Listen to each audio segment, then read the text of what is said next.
Olá pessoal, tudo bem com vocês? Para quem não me conhece, meu nome é Mariana e hoje daremos sequência à nossa leitura da Bíblia inteira em um ano. Já estamos no dia 51 e vamos seguir a partir de Levítico 9, versículos 7 em diante, que diz o seguinte: Disse Moisés a Arão: Venha até o altar e ofereça o seu sacrifício pelo pecado e o seu holocausto, e faça propiciação por você mesmo e pelo povo. Ofereça o sacrifício pelo povo e faça propiciação por ele, conforme o Senhor ordenou.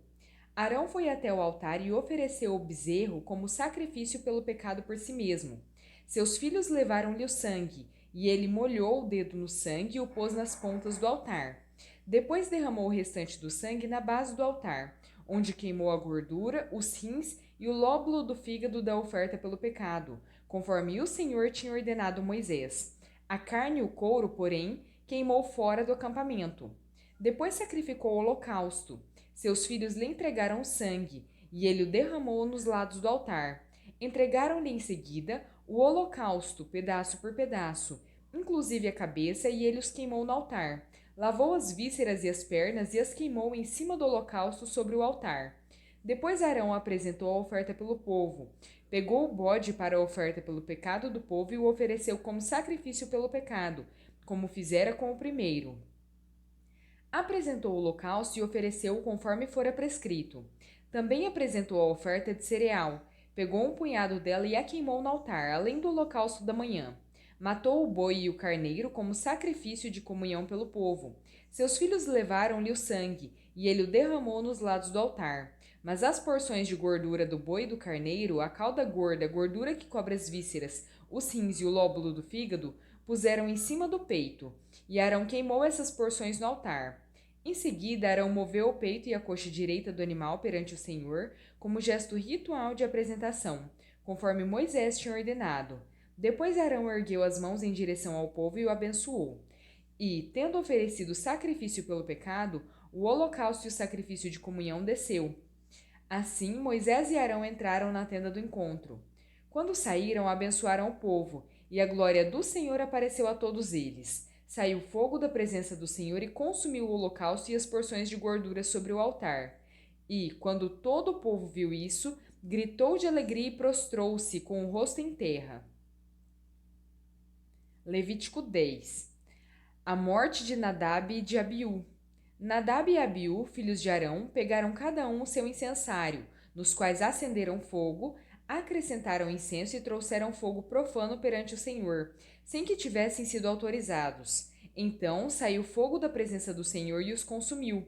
Morreram perante o Senhor.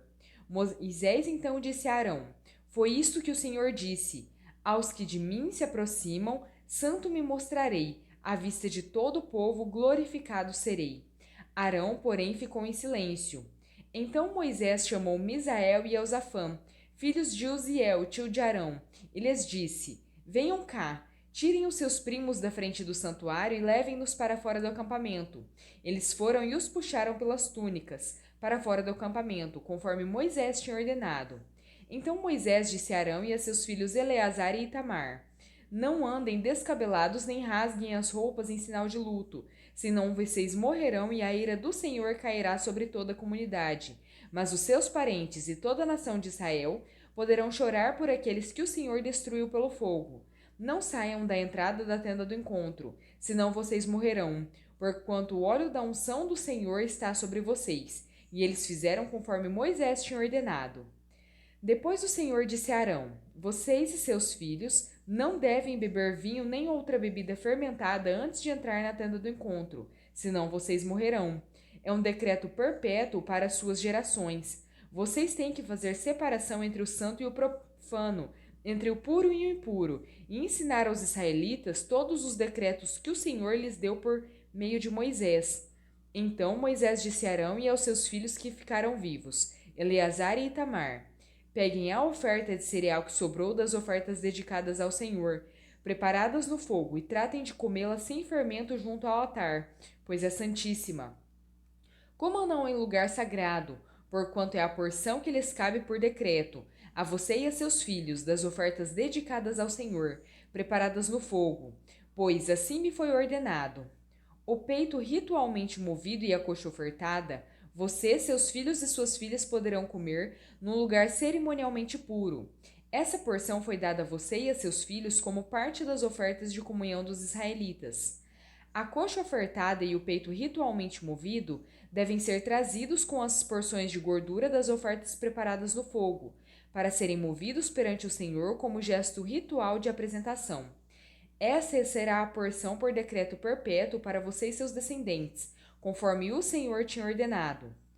Quando Moisés procurou por toda parte o bode da oferta pelo pecado e soube que já fora queimado, irou-se contra Eleazar e Itamar, os filhos de Arão que ficaram vivos, e perguntou: Por que vocês não comeram a carne da oferta pelo pecado no lugar santo? É santíssima, foi dada para retirar a culpa da comunidade e fazer propiciação por ela perante o Senhor.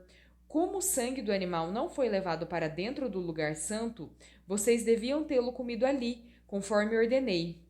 Arão respondeu a Moisés: Hoje eles ofereceram o seu sacrifício pelo pecado e o seu holocausto perante o Senhor. Mas e essas coisas que aconteceram comigo?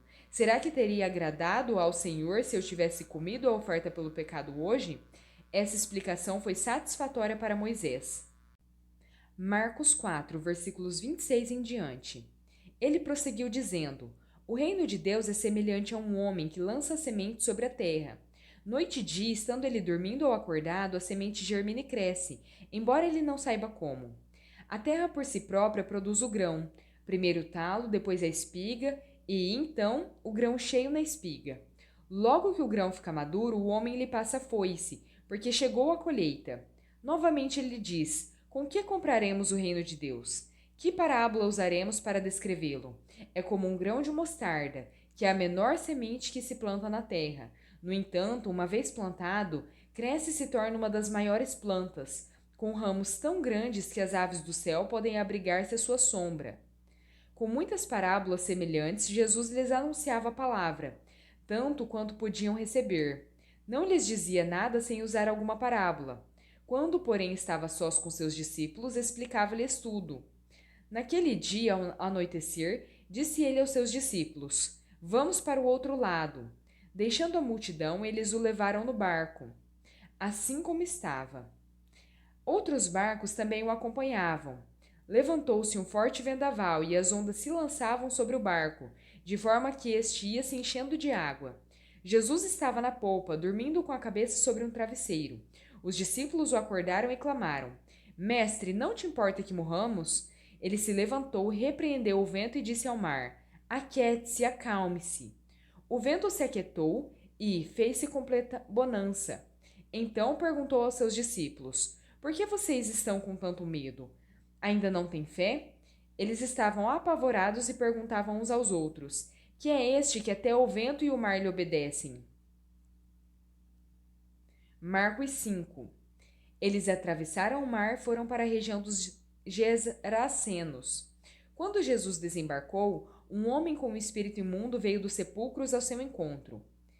Esse homem vivia nos sepulcros e ninguém conseguia prendê-lo, nem mesmo concorrentes, pois muitas vezes lhe haviam sido acorrentados pés e mãos, mas ele arrebentava as correntes e quebrara os ferros de seus pés. Ninguém era suficientemente forte para dominá-lo.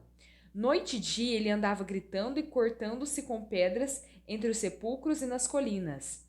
Quando ele viu Jesus de longe, correu e prostrou-se diante dele e gritou em alta voz: Que queres comigo, Jesus, filho do Deus Altíssimo? Rogo-te por Deus que não me atormentes, pois Jesus lhe tinha dito: Saia deste homem, espírito imundo. Então Jesus lhes perguntou: Qual é o seu nome? Meu nome é Legião, respondeu ele, porque somos muitos. E implorava a Jesus com insistência que não os mandassem sair daquela região. Uma grande manada de porcos estava pastando numa colina próxima. Os demônios imploraram a Jesus: Manda-nos para os porcos, para que entremos neles. Ele lhes deu permissão, e os espíritos imundos saíram e entraram nos porcos. A manada de cerca de 2.000 porcos atirou-se precipício abaixo, em direção ao mar, e nele se afogou. Os que cuidavam dos porcos fugiram e contaram esses fatos na cidade e nos campos, e o povo foi ver o que havia acontecido. Quando se aproximaram de Jesus, viram ali o homem que fora possesso da legião de demônios, assentado, vestido em perfeito juízo, e ficaram com medo. Os que estavam presentes contaram ao povo o que acontecera ao endemoniado e falaram também sobre os porcos. Então o povo começou a suplicar a Jesus que saísse do território deles. Quando Jesus estava entrando no barco, o homem que estivera endemoniado suplicava-lhe que o deixasse ir com ele. Jesus não o permitiu, mas disse: Vá para casa, para sua família e anuncie-lhes quanto o Senhor fez por você e como teve misericórdia de você. Então aquele homem se foi e começou a anunciar em Decápolis o quanto Jesus tinha feito por ele. Todos ficavam admirados. Salmo 37, versículos 30 em diante. A boca do justo profere sabedoria e a sua língua fala conforme a justiça. Ele traz no coração a lei do seu Deus. Nunca pisará em falso. O ímpio fica à espreita do justo, querendo matá-lo, mas o Senhor não deixará cair em suas mãos, nem permitirá que o condenem quando julgado. Espere no Senhor e siga sua vontade. Ele o exaltará, dando-lhe a terra por herança. Quando os ímpios forem eliminados, você o verá. Vi um homem ímpio e cruel, florescendo como frondosa árvore nativa, mas logo desapareceu e não mais existia. Embora eu o procurasse, não pode ser encontrado. Considere o íntegro, observe o justo. Há futuro para o homem de paz, mas todos os rebeldes serão destruídos. Futuro para os ímpios nunca haverá. Do Senhor vem a salvação dos justos. Ele é a sua fortaleza na hora da adversidade. O Senhor os ajuda e os livra. Ele os livra dos ímpios e os salva, porque nele se refugiam. Provérbios 10, versículos 6 e 7. As bênçãos coroam a cabeça dos justos, mas a boca dos ímpios abriga a violência. A memória deixada pelos justos será uma bênção, mas o nome dos ímpios apodrecerá. Bom, pessoal, terminamos por aqui a nossa leitura, espero que tenham gostado. Se gostaram, deixem o seu like e compartilhem esse vídeo com outras pessoas que vocês gostariam que conhecessem a palavra. E também se inscreve no canal se ainda não é inscrito para acompanhar os próximos vídeos. Muito obrigada, fiquem com Deus e até a próxima!